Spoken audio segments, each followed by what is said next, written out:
Best of r/Tales from Retail episode 14. It's 3 days ago. I'm wasting away as a burned out furniture led at a big box store home department that's getting worse by the day. I sell a table to a guy. He's really easygoing and we get along great. I've sold this table so many times that I know the 11-digit UPC by heart, so checkout goes extremely smoothly. Load up is also extremely easy because he has a truck, for which I thank him profusely. He comes back later to buy the matching bench, and asks me if I've ever done any bookkeeping.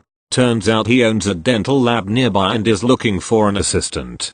Wants to try me because he's impressed with my service and product knowledge. We exchange info. I go in the next day to check it out, and it's absolutely fascinating. The job he has in mind for me is everything I've been looking for. Filing and office work, but also running pickup/delivery for dental impressions and finished crowns, pouring plaster to make reproductions of patients' teeth, and learning how to use the equipment in the lab. We get to talking and I find that my potential new boss is not only kind, patient and caring, but unlike my current boss, he is also competent because he has been in the field for over 25 years. We both think I'd be a good fit, so I go in for a short shift the next day. It didn't even feel like work. I met so many sweet people, did a ton of hands-on learning, and even caught a billing mistake that saved him nearly $100. Poured 3 plaster bite impressions and apparently I have a knack for it. The whole time we talked about family, interests, his experiences in the dental field and the Air Force, all sorts of things. 6 hours just flew right by and I enjoyed every minute of it. It blows my mind how this just fell into my lap. I put in my 2 weeks with my retail job last night and I couldn't be more thrilled to start on this new path. I'm so happy to be working for a private company owned by one artisan as opposed to a corporate meat grinder. I'm just unbelievably grateful. Edit. Thanks for the congratulations and well wishes. I hope this post doesn't come across as boastful. I share because I'm stoked and because maybe it will give somebody hope to keep pushing. It can happen to you and I hope it does. Thank you. Next. I work in a shoe store as a manager and we have our clearance racks in the back. I was coming out of our back room one day when I heard these 2 customers talking about these clearance shoes. They were $30 on clearance. She turns to me, I guess she saw me walking by, and asked if I could change the price because $30 is just ridiculous. I politely told her no, I'm sorry, and went about doing other things. They're ready to pay and she has the $30 pair. I recognize it as one of our more pricey brands. Original cost was probably about $80. I got them checked out, but she was huffing the entire time she was at the counter about how they were too expensive, like that was going to make me magically change my mind. They left and it made me wonder, why are you upset about a $50 discount? Thank you. Next. I was at work and noticed a man looking at some things. He'd been there a few minutes browsing while I was serving other people, so I walked over and said hello and offered help. Me. Hi. Do you need any help? Man. No. Me. Okay, no problem. Man, in a sarcastic tone. After I started to walk away, I just like standing in random aisles playing with products for no reason. I stopped and turned back. Me. Oh, I'm sorry, so you would like some help? Man, no. And he stormed out. I mean, maybe I could have worded my first question differently, but sometimes people do just want to look, or they want to find things on their own. Anyway, he came back and about 5 minutes later, I was still in the area and he saw me but was kind of looking around me / over me like he wanted someone else to help him. I went straight back over to him. Me. Hi again. How can I help? Man, all I wanted to know is this the right one? He was pointing at the display model while holding the boxed product. I checked the model number and confirmed it was correct. Man, right. So where do I go then? Me. Just to the main cash register, right there. Man, all the way over there. And then he huffed and grumbled while stomping about 10 seconds away to pay at the register. Thank you. Next. One of my best warehouse guys is deaf and has been since birth. American Sign Language is not particularly easy to learn, but we have a lot of signs. ASL has different dialects and accents we've made up along the way as shortcuts to communicate. Most of the signs are related to specific things we do. He was helping me out on the sales floor when a customer started talking to him. Not abnormal. You can't look at him and see that he's deaf. I was perched atop a 15-foot tall ladder when a customer approached my helper. Customers may see a ladder, but they rarely look up. It really sucks when you're on an unstable ladder and a customer rams their cart into it. My co-worker indicated that he's deaf. From my ladder I said, "Mom, he is deaf. Can I help you?" The customer looked up in shock to see me on my least favorite ladder. She then turned back to my co-worker and said loudly and slowly, "Can you take me to someone WHO can hear?" I really don't have any idea where she was trying to go with the interaction, but I startled her again when I slid down my ladder to plop down in front of her offering to help her. Maybe she thought he could read lips, and she doesn't know that really isn't a thing for much of the deaf community. Thank you. Next. I was serving a woman and I said, "Is your name Karen by any chance?" To my surprise, she looked at me in sheer confusion and started to quiz me on how I knew. I honestly thought that she would have known that anyone could read her key ring on her keys that said Karen, but for some reason she didn't. I decided in that moment that I wasn't going to tell her and just kept it going. She asked if I knew her and I said, "How would an English guy know you? I've lived in Australia for a couple of months." I told her I'm just pretty good at guessing people's name with a cheeky grin on my face. I proceeded to just say, "Have a nice day Karen," and let her walk away. I watched her leave the store and pass by the window. Her face just read utter confusion. It was honestly amazing. To this day, Karen still doesn't know and I have this beautiful image of her telling people about it. I wonder if she'll forever think that psychics live amongst us. Maybe I turned her into a believer of something beyond what she's always believed in? Who knows? Mwahaha. Thank you. Next. Apologies in advance for grammar, spelling, and formatting. I wrote this on mobile and I honestly am not great at Reddit formatting. Happy Thanksgiving everyone. Much like many other poor, unfortunate souls, I have the displeasure of working the week of Thanksgiving at our local regional grocery chain. It's been a rough week, but last night took the cake. It's 9:25 p.m. We're finally winding down from the horrific Thanksgiving Eve traffic, but still busy. A customer appears at the help desk and I go to greet her. She tells me she called earlier, and she was there to pick up a money transfer. I remember her call, and I log in to help her. I take all her info and enter it into the computer, before I get to the entry. Now, the money transfer service we use is very easy to use. To pick up money you just need the transfer code and a valid, in-date, form of it. I start to enter her ID and suddenly spot the expiration date. "I'm sorry mom, but your driver's license is expired. I should have seen this earlier." She is immediately distressed at this. "It just expired last month. Can't you just use it?" I try and explain to her that we have very strict guidelines and I cannot under any circumstances accept an expired form of it. She then proceeds to tell me that she has absolutely no money and this is the only thing she has and she doesn't have enough gas to get home and I really need to just do it because she needs it. I calmly tell her that she can call the person that sent it to her and ask them to go back to the location they sent the money from and ask them to change it to not require an ID, which is easy and will fix her issue.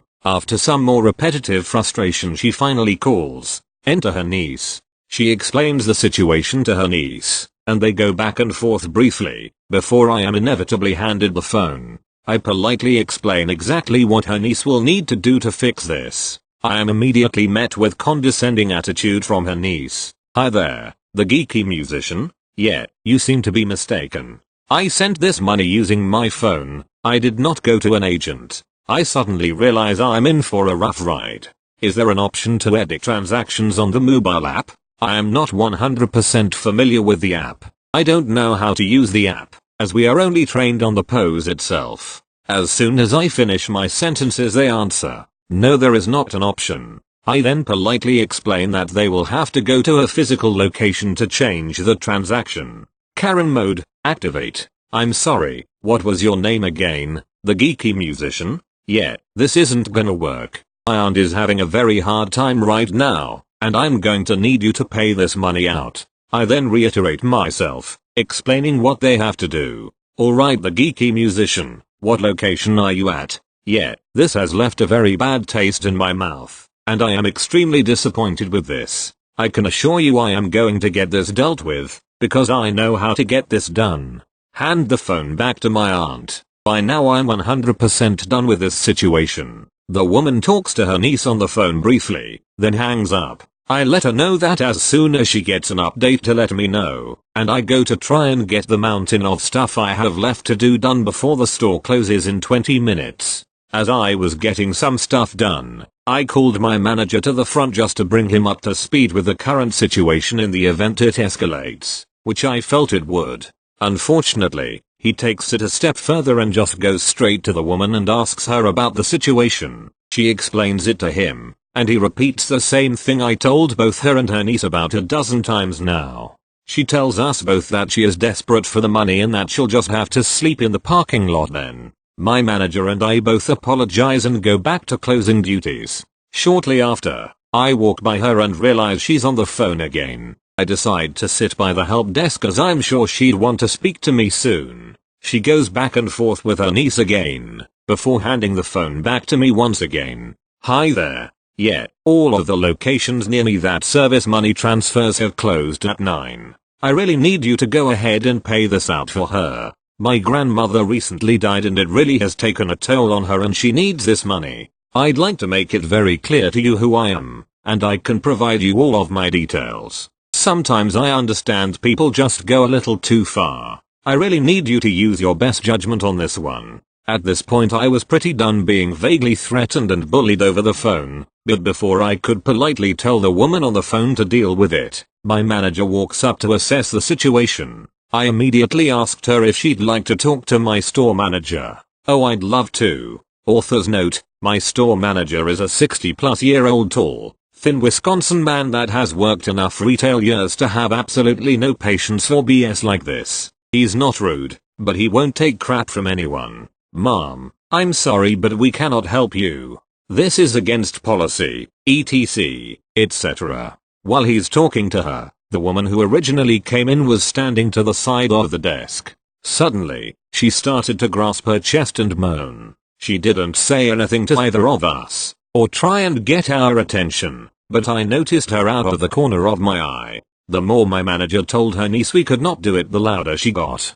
Oh, my pacemaker. I don't even have my nitro pills. Oh lord, etc. Finally, she apparently had enough. I need someone to call me an ambulance. I tell my manager, who was still arguing on the phone. He immediately hands the phone to me and calls an EMS. I pick up the phone. Mom, we are calling your aunt an ambulance. I'm hanging up the phone. Before I could hang up she responds. What? Let me speak to my aunt. I hand the phone to the woman. Lord, it's my pacemaker and I don't even have my nitro pills. Oh number, etc. She hangs up the phone and just kind of stands there, before eventually starting to lean to one side. I then walked over to stabilize her, as my manager is on the phone with the EMS. The moment I get to her she just starts to limp to one side or another alternatively. I gently held her by the shoulders to keep her upright and ask my manager to get her something to sit on. He brings something over, and I set her on it.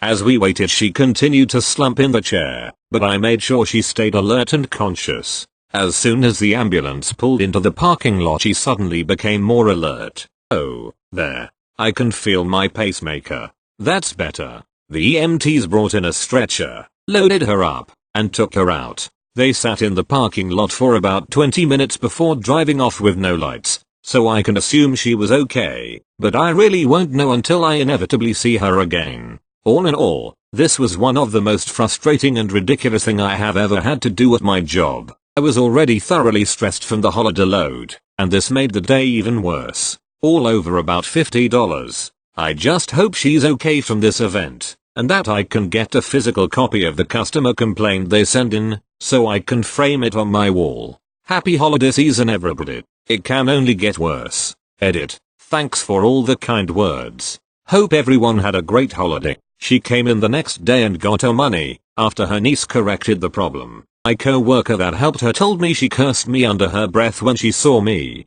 I watched her drive away. Thank you. Next.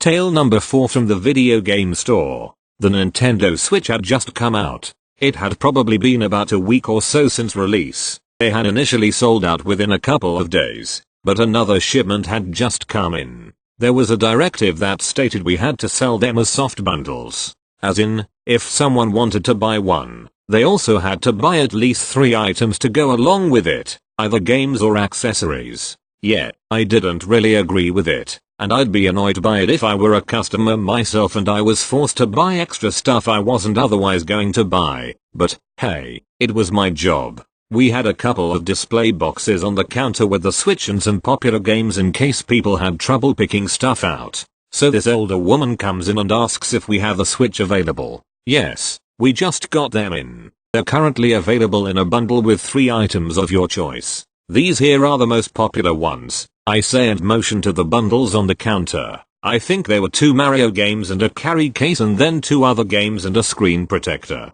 She looks saddened and says, "Oh, I only wanted the system. Can I get just the system, please? I'm sorry, but we only have them available in bundles at the moment." I respond, "But can't I just get it without the other stuff?" She asks. "I'm afraid not, but you can pick whichever games or accessories you like. It doesn't have to be these here," I say, worried that she might think she'd have to get the ones on display. She says, "But I don't need the games or any accessories. I just want the system."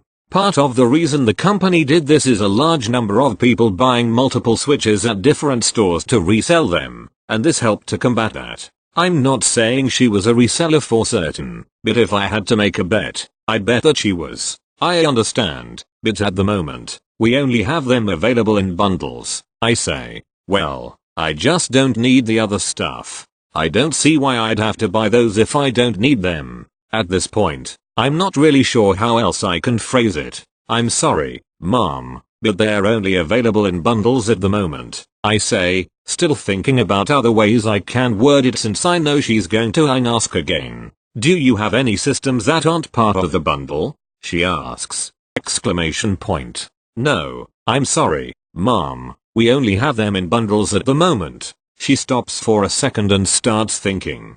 I can literally see what she's thinking as she looks at the extra items on the counter. "Okay, I'll go ahead and get the Switch with the blue and red controllers. The Switch is available with either blue and red controllers or black controllers, and those 3 items," she says, pointing to the one with the Mario games and case. I know what her plan is, so I say, "Okay, I can get that for you, but I do have to mention that if you were planning on returning any of the items, you'd have to return the Switch." Also, her jaw actually drops. She thought she was so clever with her plan. It really wasn't that clever. Rather, it wasn't so clever that I couldn't have figured it out. She cries, "What? Why not? You never said anything about that before." "I'm sorry, but since it's part of a bundle, you would have to return everything if you were to return anything," I say. "I don't see why you're making this so difficult. I just want to buy the system without the extra crap." She moans. "I'm very sorry, but they're only available in bundles at the moment," I say, pretty much robotically at this point. Now, I'm not sure how many more times she asked or what exactly she said, but she eventually gave up and said, "Well, fine, I'll just wait until you get some in that and in bundles," and leaves. In reality, she must have asked me no less than 10 times if they were available non-bundled. Free from the chains. Number 1. Give me that more expensive item for the same price as the cheaper item. Free from the chains. Number 2. Tell me if that other business is open or not. Free from the chains. Number 3. Oh, your card system is down? Well, that means I can just take it without paying, right?